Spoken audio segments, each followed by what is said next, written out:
ఒక ఇల్లు, ఒకే కుటుంబం, 4 ప్రాణాలు. మొదట ఇది ఆత్మహత్యగా కనిపించింది, తర్వాత హత్యగా తేలింది. ఇప్పుడు ఆ హత్యల వెనుక ఉన్న కథ బయటపడుతోంది. కానీ వెలుగులోకి వస్తున్న వివరాలు ఎంత షాకింగ్ గా ఉన్నాయంటే నల్గొండనే కాదు, రాష్ట్రాన్నే ఉలిక్కిపడేలా చేస్తున్నాయి.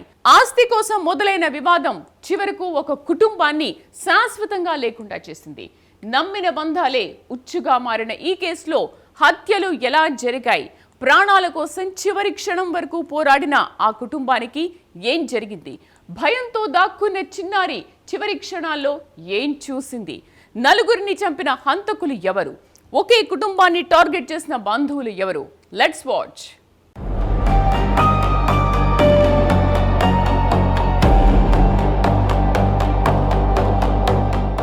నల్లగొండ జిల్లా తెలంగాణ కాలనీలో జరిగిన 4 హత్యల కేసు దర్యాప్తులో సంచలన విషయాలు వెలుగులోకొస్తున్నాయి. మొదట కుటుంబ ఆత్మహత్యగా అనుమానించిన ఈ కేసులో పోస్టు మార్టం నివేదికతో అసలు విషయం బయటపడింది. 4 అత్యంత దారుణంగా హత్యగా గురైనట్టు తేలింది. అయితే హంతకులెవ్వరు, ఎందుకు చంపారు అనే ప్రశ్నలకు సమాధానం వెతికిన పోలీసులకు చివరకు షాకింగ్ నిజాలు తెలిసాయి. హసీనా పేరుపై ఉన్న విలువైన ఆస్తులే ఈ రక్తపాతానికి కారణమయ్యాయి. కన్న కూతురే తన తల్లి కుటుంబాన్ని హత్య చేయించినట్టు పోలీసుల ప్రాథమిక విచారణలో తెలిసింది. ఈ కేసులో అత్యంత షాకింగ్ అంశం కుటుంబ బంధాలే. హసీనాకు మొదటి భర్త ద్వారా జన్మించిన కూతురు ఉంది. తర్వాత ఆమె సుల్తాన్ను వివాహం చేసుకుని అతనితో కలిసి జీవిస్తోంది.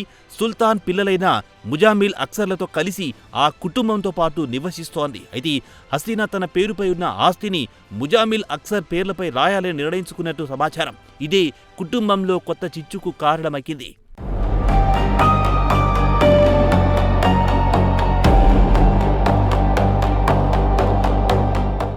ఆస్తులు తనకు దక్కడం లేదన్న అక్కసుతోనే ఆమె కూతురు, అల్లుడు కలిసి ఈ హత్యలకు పథకం వేశారు. ఈ దారుణానికి వారు హైదరాబాద్ పాతబస్తీకి చెందిన ఓ సుపారీ గ్యాంగ్ను రంగంలో దించారు. అయితే ఇది క్షణికావేశంలో జరిగిన నేరం కాదని, ముందుగానే పక్కా ప్రణాళికతో అమలు చేసిన ఆపరేషన్లా కనిపిస్తోందని దర్యాప్తు అధికారులు భావిస్తున్నారు. ఘటనకు కొన్ని రోజుల ముందే ఇంటి వద్ద రెక్కి జరిగినట్టు గుర్తించారు. కుటుంబ సభ్యులెప్పుడు ఇంట్లో ఉంటారు, ఇంట్లో ప్రవేశించే మార్గాలేంటి, ఎవరే గదిలో పడుకుంటారు వంటి వివరాలను ముందుగానే సేకరించారు. ఘటన జరిగిన రాత్రి దుండగులు ఇంటి వద్దకు చేరుకున్నారు.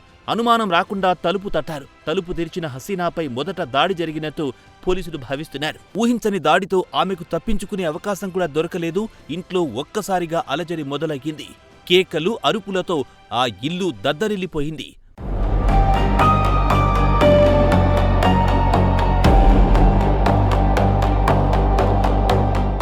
తల్లిపై దాడి ఘటన సమయంలో ముజామిల్ రంగంలో దిగినట్టు తెలుస్తోంది. దుండగులను అడ్డుకునేందుకు ప్రయత్నించి అతడు తీవ్రంగా ప్రతిఘటించి ఉండొచ్చని పోలీసులు భావిస్తున్నారు. పోస్టు మార్టంలో అతడి శరీరంపై 16 కత్తిపోట్లు గుర్తించారు.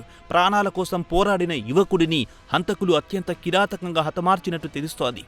ఆ రాత్రి ఇంట్లో జరిగిన పోరాటానికి అతడే ప్రధాన సాక్ష్యంగా మిగిలిపోయాడని చెబుతున్నారు. ఇక ఇంట్లో నిద్రిస్తున్న సుల్తాన్ కూడా ఆ గందరగోళానికి మేల్కొన్నట్టు భావిస్తున్నారు.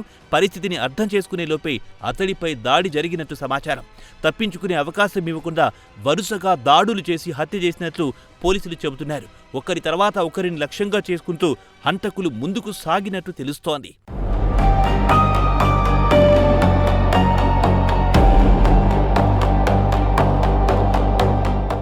అయితే ఈ కేసులో అత్యంత హృదయ విదారకర ఘట్టం చిన్నారి అక్సర మరణం.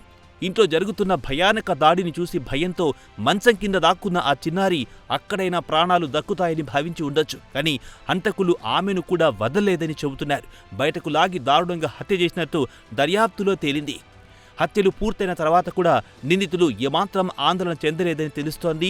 ఇంట్లోని వస్తువులు చిందరవందరగా పడేసి దోపిడీ జరిగినట్టుగా కనిపించే ప్రయత్నం చేశారా అనే కోణంలో కూడా పోలీసులు విచారణ చేశారు. తర్వాత ఇంటి గేట్కు తాళం వేసి వెళ్లిపోయినట్టు గుర్తించారు. దీంతో 4 రోజుల పాటు అసలు ఘటన బయటకు రాకుండా పోయింది. మొదట మిస్టరీగా కనిపించిన ఈ కేసు దర్యాప్తు ముందుకు సాగే కొద్దీ కుటుంబ బంధాల్లో దాగి ఉన్న విభేదాల వైపు మళ్లింది. ఆస్తి కోసం మొదలైన వివాదం చివరకు 4 ప్రాణాలను బలి తీసుకోవడం ఇప్పుడు తీవ్ర చర్చనీయాంశంగా మారింది. ఈ కుట్రలో సుపారీ గ్యాంగ్ పాత్ర ఉన్నట్లు పోలీసులు గుర్తించినట్టు సమాచారం. ఇప్పటికే పలువురిని అదుపులోకి తీసుకుని విచారిస్తుండగా మిగిలిన వారి కోసం గాలింపు కొనసాగుతోంది.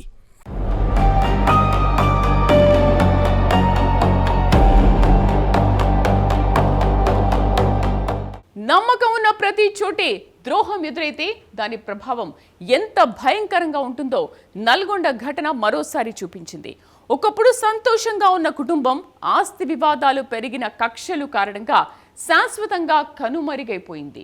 డబ్బు, ఆస్తి, అధికారం కోసం బంధాలను మర్చిపోతే దాని ముగింపు ఎంత విషాదంగా ఉంటుందో ఈ ఘటన కళ్లకు కట్టినట్లు చెబుతోంది. 4 ప్రాణాలు తిరిగి రావు, కానీ ఇలాంటి విషాదాలు పునరావృతం కాకుండా ఉండాలంటే కుటుంబ విభేదాలు, నేరాలకు దారి తీసే స్థాయికి వెళ్లకముందే పరిష్కారం కావాల్సిన అవసరం ఎంతైనా ఉంది.